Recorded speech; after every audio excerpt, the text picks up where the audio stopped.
The first time I saw this movie, I saw the majority of it. What do I mean by that? Well, as I saw this movie reach somewhat of a conclusion, the power went out in the movie theater where I was seeing this film. That's right, the entire building went pitch black. Yup, it was a power outage, alright. And that is the worst way you can piss anyone off at the movies. Anyway, what is up everybody? Random Random Man here, bringing you my review for Swiss Army Man, which stars Paul Dano, Daniel Radcliffe, and Mary Elizabeth Winstead, and is directed by Daniel Kwan and Daniel Steiner. Now the plot basically follows Hank, played by Paul Dano, a young man who gets stranded on a desert island and is on the brink of suicide. That is, until he sees out of the corner of his eye a dead body named Manny, played by Daniel Radcliffe. This dead body just so happens to have a tendency to let out its flatulence every once in a while, or fart a lot. This leads these two guys to embark on a wild journey in an attempt to get Hank back home.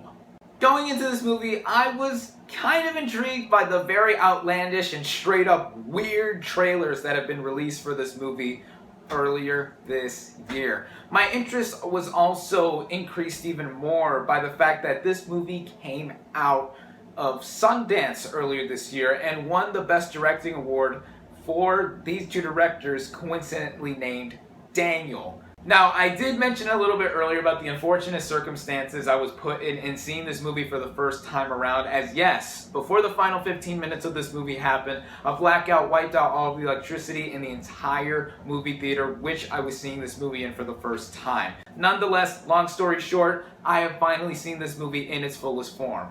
How was it? Let's run down the whole thing. Going over the cast, Paul Dano is simply exceptional in this movie. You really get to see at the beginning of this film that he is really at his lowest point on the brink of suicide. Then he sees this dead body played by Daniel Radcliffe and he instantly lights up and thinks there's hope for him to even try and get back home. You see this guy get real character development throughout this film. He grows, and by the end of this movie, you really get to see a full arc with him.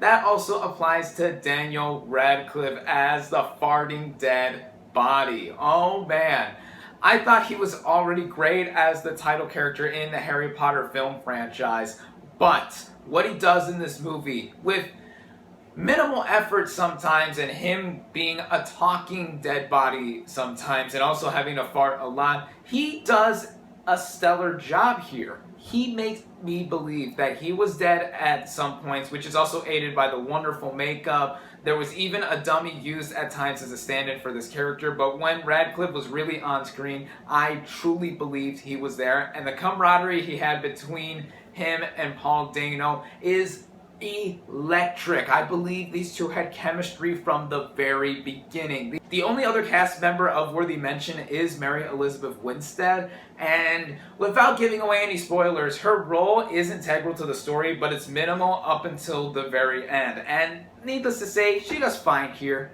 I think that it's not as big of a showy role as she was in 10 Cloverfield Lane, one of my favorite movies of the year so far, but it's always nice to see her in movies nonetheless. So overall, with our main cast, especially from Dano and Radcliffe, they all do very, very nice jobs. The story here, I believe, is also written by the two Daniels that have directed this movie, and it is impossible to categorize where this movie lands genre-wise. Is it a comedy? Is it a drama? This, and that. It falls between so many genres that I truly was seeing a movie unlike no other. And many people have said that in the past before, but I really, really mean it. This movie made me feel bewildered at times in the best way possible.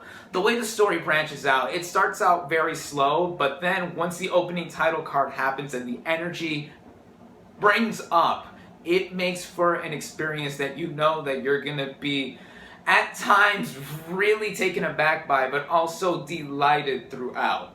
The situations that Dano and Radcliffe's characters put themselves through or are put into make this movie really odd too. Again, it's weird enough of a concept as it is, having a marooned man interact with a dead farting corpse throughout the duration of this movie. And for an hour and a half, I was engaged throughout. This movie did not feel like it overstayed its welcome at all at any point. I always wanted to see what happens next, and this really was shined through in the high kinetic areas of this film. A lot of times they involve really high-speed editing, a lot of montage sequences. My favorite one happens in the middle of the movie, which involves some of the incredible score that accompanies this film. But there are a lot of themes also that pop up in this movie about romance, life, death.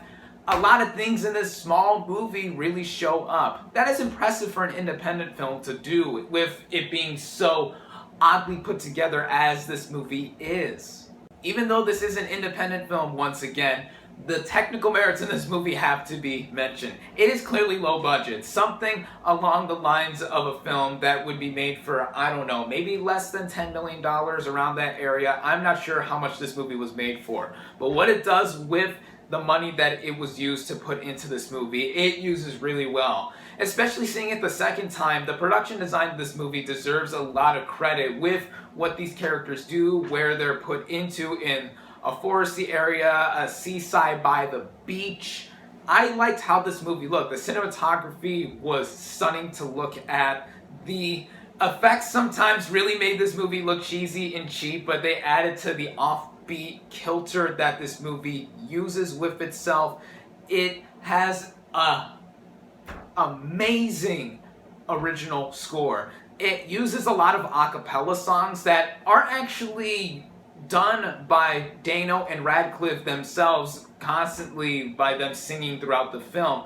But it made the movie feel very enlightening, but also very funny, as this movie is kind of self-aware at how ridiculous it is. It is a hilarious movie, to say at the least. I was laughing throughout this movie. Now, when the farts do start happening, people are either going to laugh hysterically like I did, or they're going to be really put off by this movie because, yeah, it is very out there. But I think with what the technical merits utilize with the story and the cast, it makes for something that you really don't get to see very often in films today. I was truly riveted throughout by this movie, and there are some minor issues that I have to bring up that really don't derail this film, but I have to bring them up nonetheless. I don't know if it has to do with me noticing more things as I've seen this movie for the second time now, but there are some things I wanted some more elaboration and explanation towards.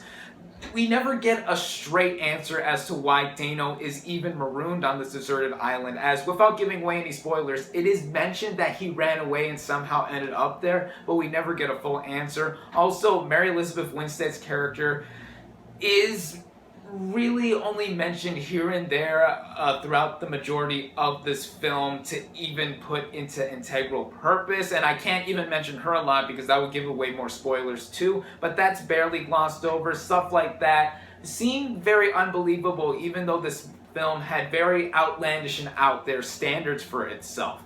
However, with all that being said, the ending for this movie, again, without giving away any spoilers, the reason I even went out of my way to see this movie twice in the theaters now, the final 15 minutes of this movie is simply amazing. It makes up for a lot of flaws that really shine through in this film. It doesn't completely fix all of them. For example, you still have to suspend your disbelief at this really, really weird concept, but it probably is the best ending to a movie I've seen all year so far. We're only a little over halfway through 2016, and I genuinely believe that we got such a powerful ending that added to the emotional depth that this movie carried throughout its running time too, as it had quite a bit of heart. That also has to do with the themes that are attributed with this film, but overall, it made for a wholesome experience that I am still thinking about right now as I am talking to you all. My final thoughts on this movie are that, yeah, it is incredibly weird in its concept and plot, but in return for that, we get an utterly hilarious film, an originally inventive film, and a truly powerful film by its ending, as I still think, once again, it has the best ending out of any movie that I've seen so far in 2016. The lead performances from Paul Dano and Daniel Radcliffe are simply dynamite. The direction from the two Daniels who have made this movie, bravo, job well done, you two, for giving us a really unique film. The technical merits with its beautiful a cappella score, the editing, the cinematography, even some of the visual effects give it some of its charm.